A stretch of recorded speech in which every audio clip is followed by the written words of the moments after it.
চোর চুরি করছে, ধরা পড়ার ডরে সবার মাঝে গিয়ে সেও বলে চোর চোর চোর চোর। আপনাদের সিস্টেমেই তো বেশিরভাগ জনগণ তাদের পছন্দের নেতা পাইল না, এখানেও তো জনগণের পরাজয় ঘটলো। পিআর পদ্ধতিতে নির্বাচন হলে জনগণ তাদের প্রতিনিধি পাবে না, এটা একটা মিথ্যা কথা, বরং পিওর প্রতিনিধি পাবে। পিআর পদ্ধতি এমন একটা পদ্ধতি যে প্রত্যেক ভোটারের ভোট মূল্যায়িত হবে।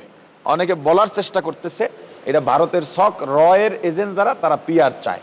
এটা হলো এইরকম একটা ঘটনা যে চোর চুরি করছে, ধরা পড়ার ডরে সবার মাঝে গিয়ে সেও বলে চোর চোর চোর চোর। বুঝেন নাই? চোর চুরি করছে, লোকজনে যাই না গেছে, দৌড় দিছে, দিয়া যারা চোর চোর বলে চোর খুঁজতেছে এদের মধ্যে ঢুকে গেছে। এরপরে সেও কি বলতেছে? চোর চোর চোর। চোরে কি বলতেছে? চোর চোর চোর। কারা 9 বছর ভারতে থাকছে আরামায়েশে, গুমের নাটক সাজাইয়া রয়ের এজেন্ট সার্চ যে কারা, এটা বাংলাদেশের মানুষ ভালো করে জানে। এখন এই চোরেরা নিজেরা যে চোর এটা ঢাকার জন্যে এখন বলতেছে পিআর চায় যারা রয়ের এজেন্ট তারা। কোনো যুক্তি নেই, বরং তারাই আওয়ামী লীগের নিষিদ্ধ চায় নাই, তারাই চুপ্পুকে সরাইতে চায় নাই, এবং তারা এখনো নির্বাচনে ফেসিবাদকে অংশীদার হিসেবে চায়। সারা বাংলাদেশে হাজার হাজার কোটি টাকা চান্দা নিয়ে আওয়ামী লীগের বড় বড় নেতাদেরকে পুনর্বাসন করেছে তারা, ছোট নেতাদের মাইর দিছে যারা চান্দা দিতে পারে নাই। কি কথা বুঝেন নাই? আচ্ছা, তারা আরেকটা অভিযোগ তুলে যে পিআর পদ্ধতিতে নির্বাচন হলে জনগণ তাদের প্রতিনিধি পাবে না, এটা একটা মিথ্যা কথা, বরং পিওর প্রতিনিধি পাবে। কারণ সংসদ সদস্যদের কাজ কি? এলাকায় কাজ করা না, তার নামটাই সংসদ সদস্য, তার আসনে কোনো কাজ নাই, তার কাজ সংসদে দেশের জন্য আইন পাশ করবে, দেশের পরিস্থিতি নিয়ে সংসদে পর্যালোচনা করবে। বলা যায় এটা একটা মজলিসে শুরা, রাষ্ট্র পরিচালনার একটা মজলিসে শুরা। এখানে পরামর্শ হবে, সেই ভিত্তিতে তারা সেখানে একটা আইন পাশ করবে।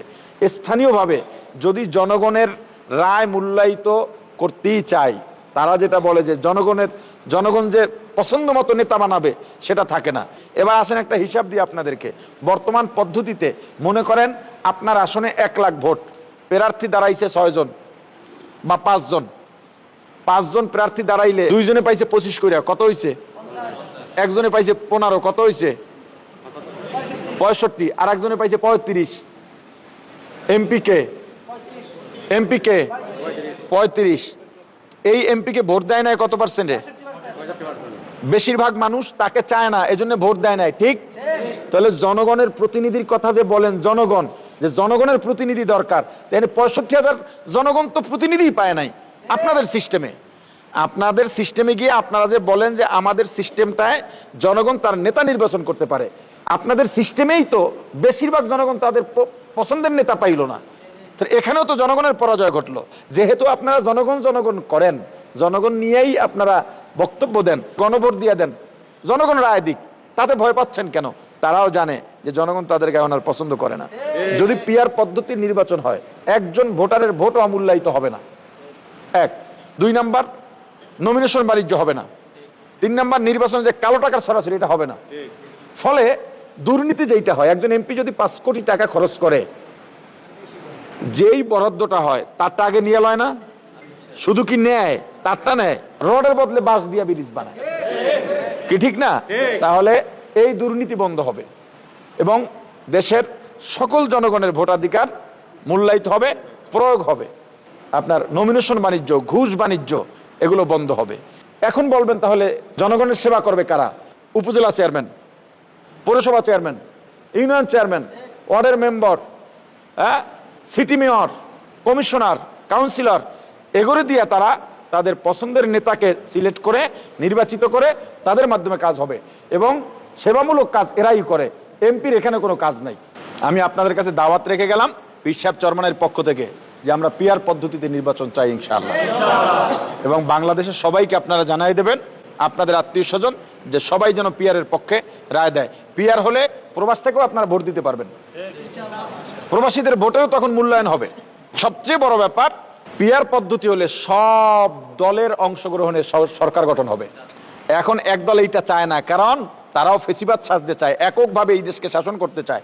40% ভোট পাইয়া দেশের 60% মানুষের উপরে শাসন চাপাইয়া দিতে চায়, এই জন্য তারা পিআর চায় না। তারা যে জোট করে তখনও তো আসন ভাগাভাগি করে না? তাহলে সেখানে যেহেতু আসন ভাগাভাগি হয়, তো পিআরের মাধ্যমে তো অটোমেটিক আসন ভাগাভাগি হয়ে যাইতেছে। সবাই মিলে একটা সরকার গঠন করবে। দেশের ভালো যদি চাইতো পিয়ারের বিরুদ্ধে বলতো না। যারা দেশের ভালো চায় না তারা পিয়ার চায় না, তারা চায় এককভাবে ক্ষমতা নিয়ে এরপরে বেশিরভাগ মানুষের উপরে কম সংখ্যক মানে মাইনরিটি সাপোর্ট নিয়ে মেজরিটির উপরে তারা তাদের জুলুম চাপাই দিতে চাইতেছে। কথা বুঝেন নাই? আমরা চাই পিয়ারের মাধ্যমে ছোট বড় সব দলের অংশগ্রহণে সরকার গঠন হবে, তখন কেউ ফেসিবাদ হতে পারবে না। তখন বাইরে কেউ যদি বিশৃঙ্খল করে, ছোট দল হোক বড় দল হোক, সংসদে বসে বলা যাবে যে আপনার দলের লোকেরা বিশৃঙ্খলা করে কেন, থামান এদেরকে। এক দলে চাঁদাবাজি করতে যাবে, সবাই মিলে তারা চেপে ধরবে না, এটা করা যাবে না।